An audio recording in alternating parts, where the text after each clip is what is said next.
Hello mga beshi! Welcome back sa another mini vlog. Another luto sarya na naman ang ganap natin for today's video. Sakto naman na dumayo ng pagkakapidini sa bahay ang kaibigan ko, kaya naman niyaya ko siya na magluto kami ng adobong dalag sa ilog. Bago pa nga kami pumunta sa ilog ay kumuha na nga muna kami ni Lola ng luyang dilaw at saka ng talbos ng sili. Adobo nga pala sa gata na may luyang dilaw ang gagawin namin luto sa dalag na lulutuin namin ngayon. Mabuti na nga lang kasi sinamahan ako ng kaibigan ko dahil nga ako natatakot humipo sa dalag. Medyo madulas kasi itong dalaga, tapos nga na-imagine ko na mukha siyang ahas. Mukha nga may pinagdadaanan itong kaibigan ko. Kita nyo naman, wala siyang kaawa-awa nang pukpukin niya sa ulo yung dalag. Nagsaing na nga din pala ako dyan mga beshi para bago pa nga matapos malinisan ang dalag ay mauna na nga maluto yung sinaing. At tingnan nyo naman mga beshi, ang aking lutuan napaka-astig. Nagumpisa na nga din pala kami diyan, nalinisan itong mga dalag at eto na nga silab ang dumali. Habang naglilinis nga kami nito ay syempre hindi mawawala ang maritisan.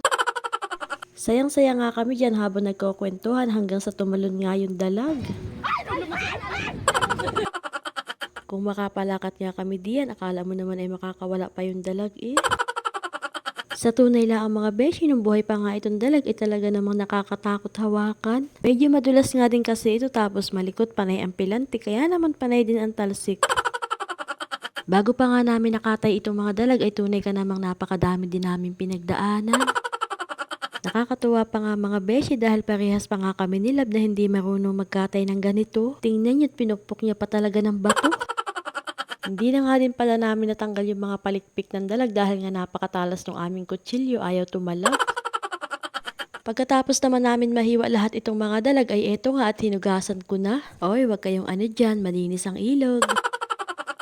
Bago pa nga namin ito ay adobo sa gata ay papakuluan nga muna namin sa suka. Nakakatanggal nga din daw na lansa kapag pinakuluan muna ang dalag sa suka. At habang pinapakulo pa nga ay eto namang niyog ang aking piniga. Sabado nga pala ngayon mga beshi, kaya naman napakadaming mga dayo na nagsuswimming nga din sa ilog. Malinis kasi at malinaw ang tubig, kaya naman dinadayo talaga itong lugar namin. Kaya naman ano pang hinihintay niyo mga beshi, arat na! Ilang minuto na nga din kumukulo itong pinapakuluan ko, kaya naman ngayon ay ilalagay ko na ang gata at mga sangkap. Naglagay nga ako dyan ng paminta, luyang dilaw na powder at mga kung ano-ano pang pangpalasa. At hahayaan lang muna ng mga ilang minuto hanggang sa kumulo at lumapot yung gata. Sa mga puntong ang ito mga beshi ay pinatikman ko na nga kay Lab kung ano ang lasa. Okay naman daw ang lasa, may kaunting lansa. Nailagay ko na nga din pala dyan mga beshi ang dahon ng sili at pinatay ko na nga din ang apoy. Ready na kaming kumain dyan mga beshi, kaya naman sila ay kumuha na din ng dahon ng sagi. O diba ang sipag? Sana all! Sinulit na niya ang pagiging masipag niya. Tingnan niyo, siya na din ang naghayin.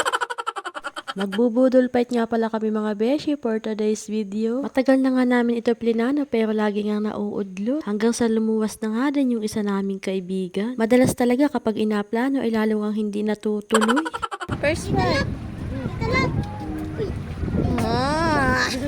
At eto na nga ang pinaka-exciting part mga beshi. Kakain na, kain tayo. Thank you po Lord sa mga biyaya at sa mga pagkakataong ganito. Super saya talaga ng moment na ito. Kailan kaya ulit mauulit? Hanggang dito na lang muna mga beshi. Hanggang sa susunod ulit na mini vlog. Thank you for watching. Bye!